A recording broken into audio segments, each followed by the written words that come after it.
Hello! Welcome back to another episode of In the Meantime, where I, Sean William Dawson, artist extraordinaire, create works of art. And this is all the stuff I do in between the out-of-the-box sessions that I do. This is the work that I do just in my studio for myself or for other commissions. And this one is the first one of its type that I'm showing you guys, and that's me doing a poster for a band. Now, I have a long history of doing posters and work with bands. In fact, I've done so many posters and so much work for bands that a company named Tarantula Tapes put out a soundtrack to one of my art shows of all the bands that I've worked with or have some way been involved with. Boom. So yes, this is the first time though I've recorded the process and decided to actually do a video with it. I've even done a poster for the band that does the opening track to this, In the Meantime. This video, however, is a video of me doing a poster for an awesome metal band from Barrie, Ontario, Canada, called Aawks. And they're like sort of this, psychedelic metal, doom metal type of band, and I love their music. They're on this awesome record label, Black Throne Productions, and they have this their music, and they have a good look to them too. Even their album art was awesome. Their album is done by a graphic artist that I love, this guy named Sean Alton. He's got a company called Fly Graphics. He does a lot of design work for bands, and he did this album cover, and I love the look of it. So I felt that I had a lot to live up to with this poster. But I've become friends with Chris, the lead singer of the band, over the past little bit, and I like his feel. I like where he's going with it. I like what him and his wife Randy are into. She's the drummer of the band as well. And so I thought this was a cool chance to do a cool poster for a cool band. And so the first thing we did was we started talking about how Chris is really into the old 1970s horror books and whatnot. And they always had the sort of distinct type of font to it. And we wanted to go with a new font, even though Sean Alton did an awesome design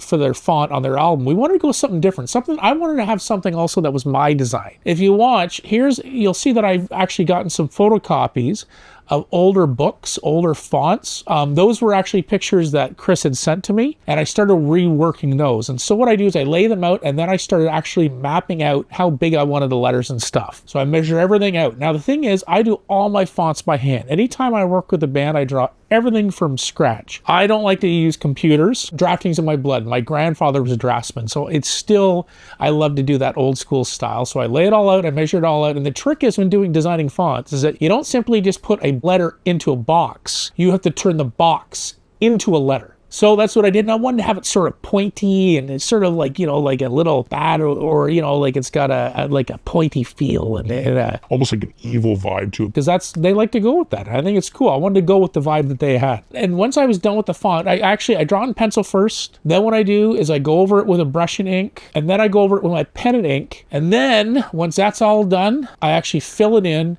with ink and a bigger brush, and I use liquid ink, and I fill in all the letters. What I've done too is I've done this little thing here where I've shown you all the materials that I use when I'm actually filling in larger areas. I've got my brushes, I've got my ink, I have my little plate that's actually meant for sushi, but I actually use it for the inkwell, and I lay my brushes on that plate as well. My rag that I rest my hand on, and that's my setup for when I start it all. Once I have the font drawn, filled in onto film, it's ready for a screen, which I'll burn in a little bit. I actually do the drawing of the image that I want to use.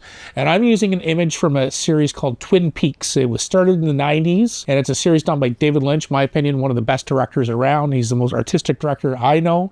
He's incredible. They did a movie of the Twin Peaks TV series called Fire Walk with Me, and there's a really interesting character in there I always call Chicken Boy, and it's a boy that has this white mask on and a pointy nose, and he dances, and I always wanted to use an image of that, but I didn't know where. It turns out Chris, big Twin Peaks fan, we decided that we're going to use that image for the poster. So if you notice, I'm actually tracing it, right? Yes, I can draw anything I want to by just looking at it. But when I'm doing these things, I find it much easier just to trace it, because I can get it done like that, and I can move on to the printing process a lot quicker. So you'll see that I'm starting with the outline, right? I'm using just my pen, my repeated graph pen, and then I fill in all the shading. Once I have the drawing done and the font done, I can burn it into a silk screen. I'm not going to go over the burning of the silk screen process with you guys. I've already done that in other videos, and I'll probably touch on it later on, but for this video, don't want to worry about it. So once I have it burned into, while it's burning into the silk screen, what I do is actually prep all my wallpaper. Once again, I like to use the reclaimed materials. I used a vintage, that probably looks like a 1970s, 1980s wallpaper. And when you see it in real life, it's actually shimmery. And I think it's got like seashells and stuff on it. But when you look at it in the right light, it's almost iridescent. And I love that sort of 80s, 70s vibe. We already got to go with the font, right? So why not continue it in the materials? I use clear gesso. And so when I use the clear gesso, that actually gives tooth, that gives something for the ink to hold on to. Once the paper is primed, I can then start to silk screen on it. So the first thing I did was I actually silk screened the name. I feel that the name was the focal point of the poster. I wanted to make sure I got it right. And so I silk screened it, and I did use like a vibrant red, almost like a blood red. Ooh, spooky. So I used like a vibrant red with it, and I thought it was bold, especially against that backing of the wallpaper. The wallpaper is, even though it's shimmery, is very pale. So I wanted to actually have that red really stand out. Once that's silk screened, I let that dry.